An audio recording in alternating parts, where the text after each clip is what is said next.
Hello, Clarissa Grace here from Waking Up in Paris, where I help female entrepreneurs embrace their body, believe in their beauty, and transform themselves through the power of personal style.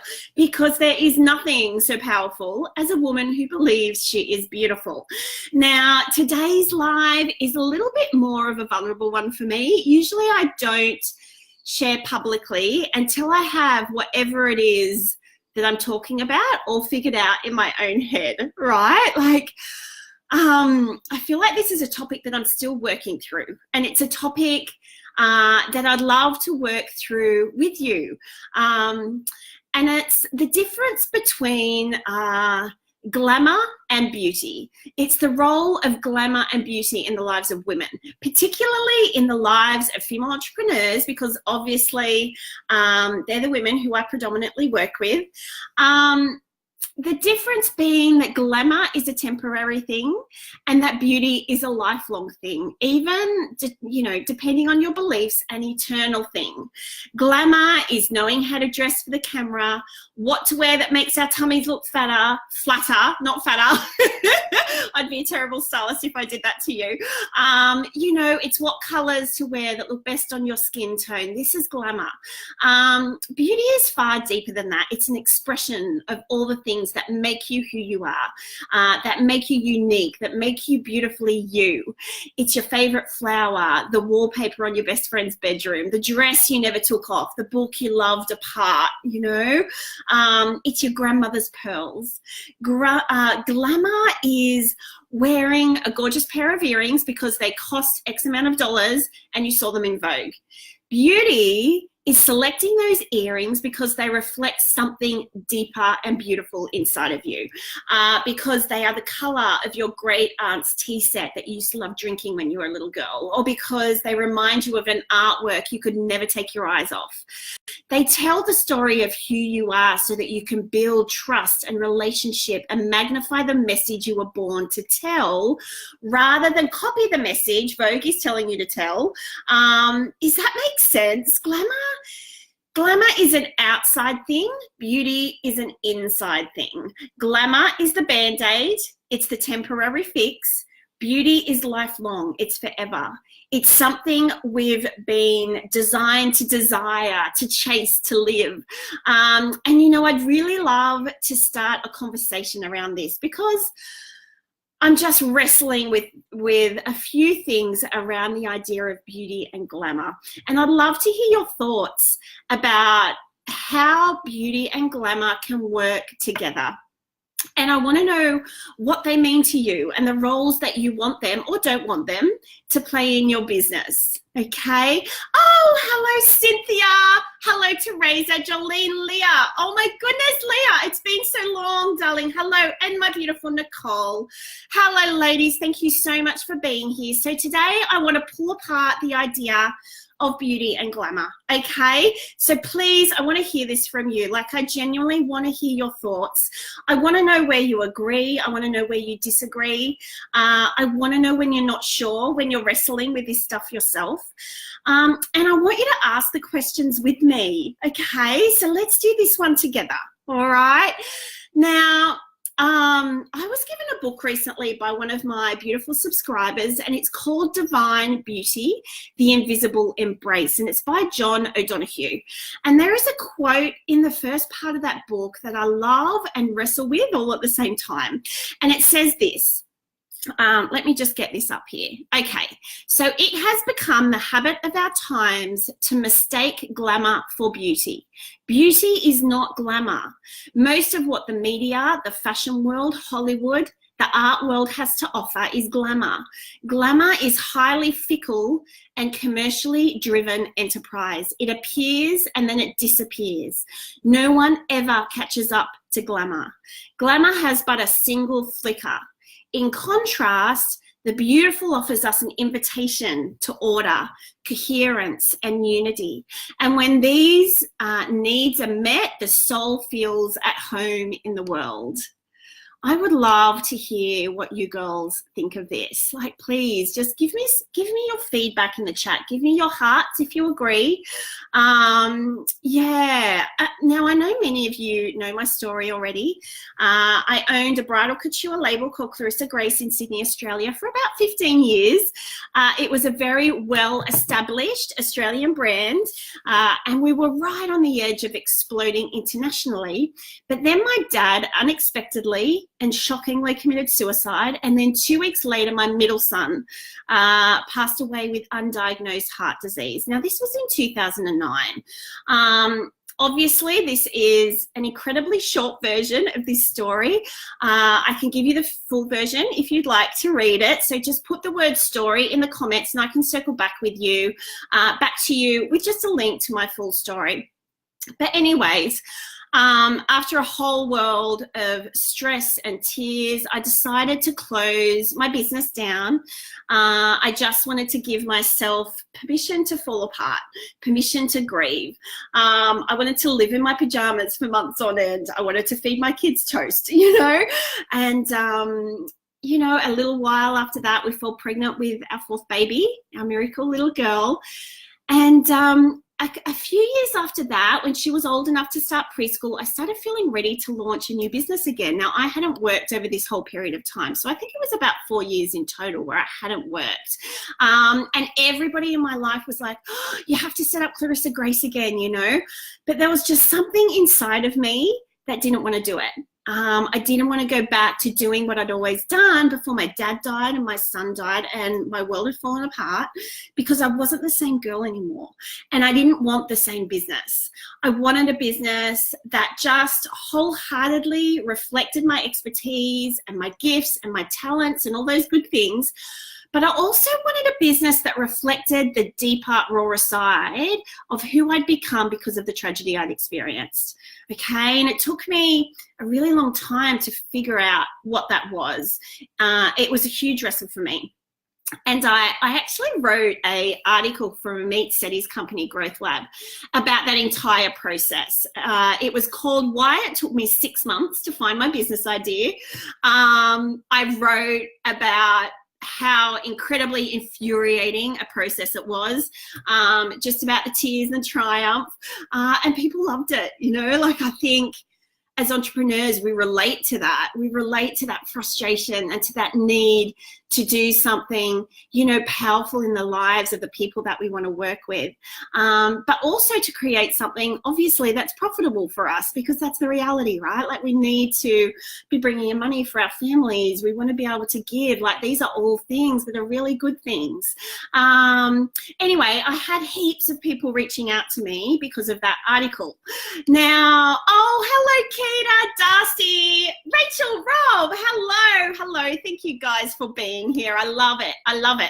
Now, I've come to realize more recently that the reason I wrestle so deeply through the journey of starting up my second business, because I wanted to build a business based on beauty, not glamour, okay? Based on something that was far more than just a moment or just a flicker in time.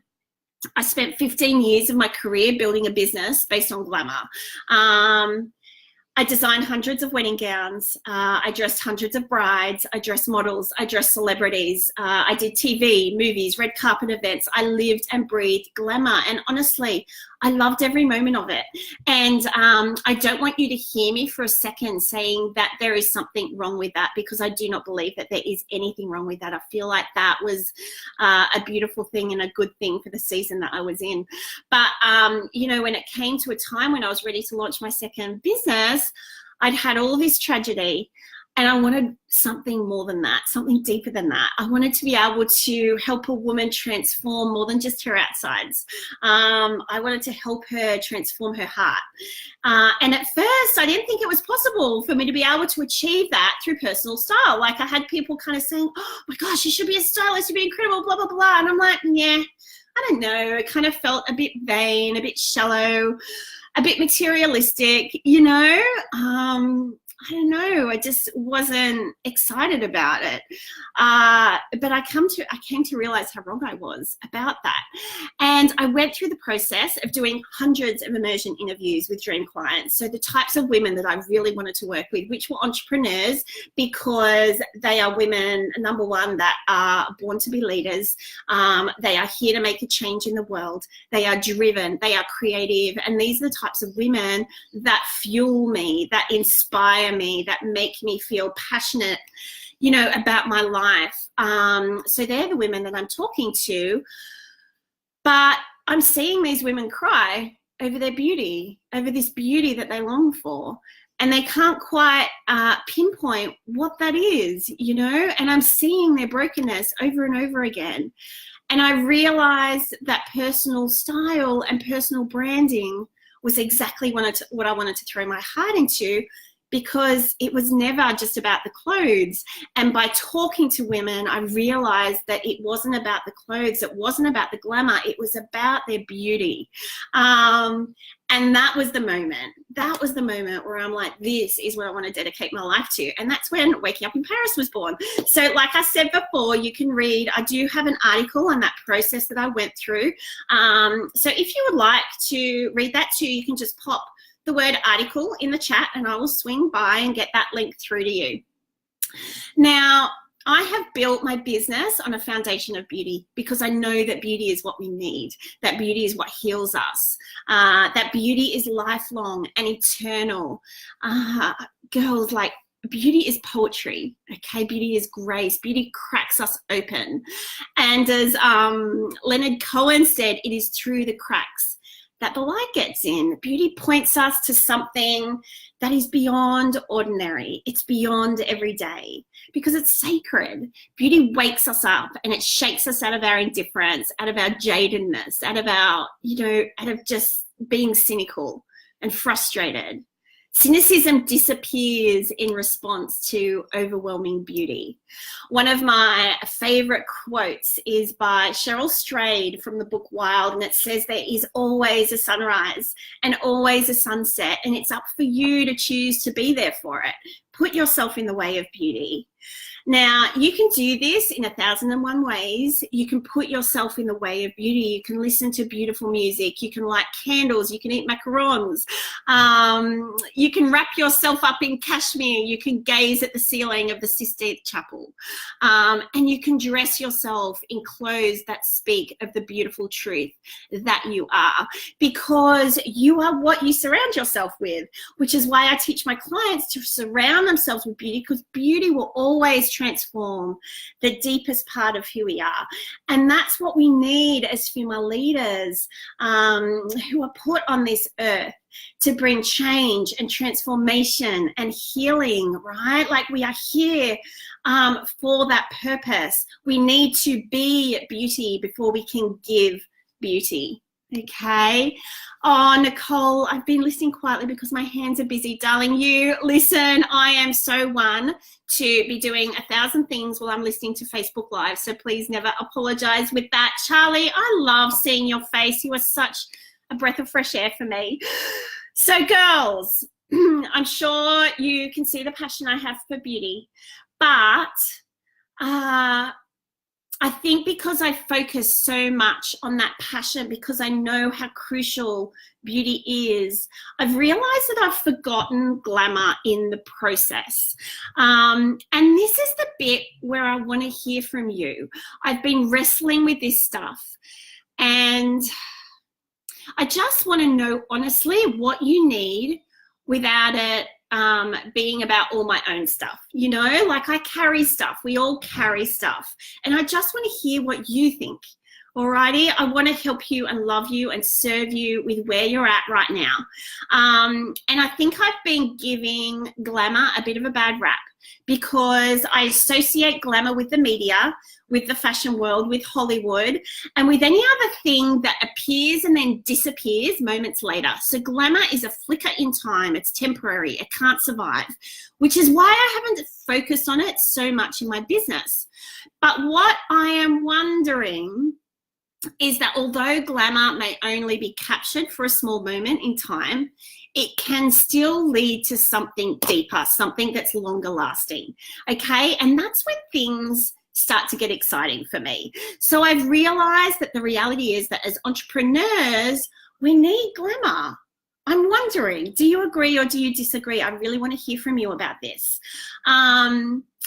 I think the reality is that we want to know how to dress for the camera. We want to know what we can wear to make our tummies look flatter and what colors work best on us. And I don't know, like 1,000 other things, because they're the things that give us the confidence to step forward. They're the things that give us the confidence to be seen and be visible and to stand up and to use our voice, both physically, so both our physical voice and our visual voice, okay? So what you wear is your visual voice. And I am wondering, and I'm thinking that, is it glamour that makes us brave enough to explore the depths of the beautiful? Okay, is it glamour that opens the door to the beauty that is everlasting? As I build Waking Up in Paris, and as I learn more and more every day about what you need, and more, about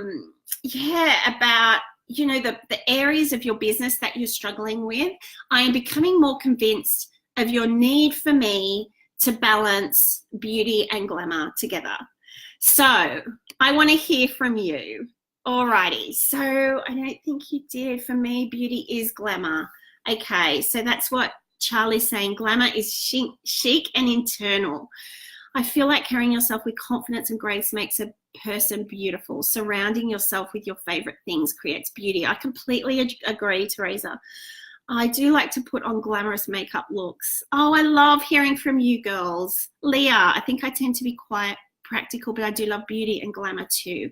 I agree we need glamour. I love tips about what to wear, how to be glamorous. Love the idea that glamour makes us brave. This is deep. I love this. Oh, girls, this is so wonderful to hear from you. Thank you so much. I would love for you to continue this conversation and to continue wrestling with this stuff with me. I think I have put this pressure on myself, and I think it's because of my own stuff, because of my own wounds and my own tragedy, that I want what I create to have deep meaning. But sometimes it's okay just to do the fickle stuff, and just to feel pretty. And I think that's okay. And so I think a part of me wants to apologize for, I don't know, kind of glossing over that stuff, because I feel like I've glossed over the glamorous part of style, and the way that we present ourselves, that I've sort of, I think, withheld some of those things, not because I don't know them, because I know them very well. I've built, a whole career on them. But I think I wanted to differentiate what I did before with what I do now. And thank you for listening to me and for allowing me to wrestle through this stuff with you. I just feel like, I really genuinely want to hear your thoughts on this and hear what you genuinely need from me, and not for me to put that on you. Do you know what I'm saying? So girls, I just so appreciate you being here. I love glamour, but I feel like I struggle with being age appropriate. Yeah, so it's all this stuff, hey Cynthia, that is a genuine struggle for us, and I want to make sure that I'm tapping into all of this stuff, and some of it is physical. A lot of it is physical, and a lot of that is where our struggle comes from. And Charlie's saying that she agrees. You know what, sweetie, only you notice this. Oh, you are so beautiful, Charlie. I'm just so aware of just loving you ladies in the best way that I can, and to serve you with everything that I've got. So I am going to wrap up now. Thank you so much for being here, and please continue the conversation in the comments. And I will be back I'm going to be back tomorrow. So around same time tomorrow, I'm going to be chatting with April Beach, who is just absolute beauty. You will love her. We're going to be talking about just how to build the systems of our business around our families. So it's not so much style related, it's more lifestyle related, but I feel like this is going to be really valuable for you. So I will be here same time-ish tomorrow. And thank you again, ladies, so much for being here. I will see you very, very soon. Bye.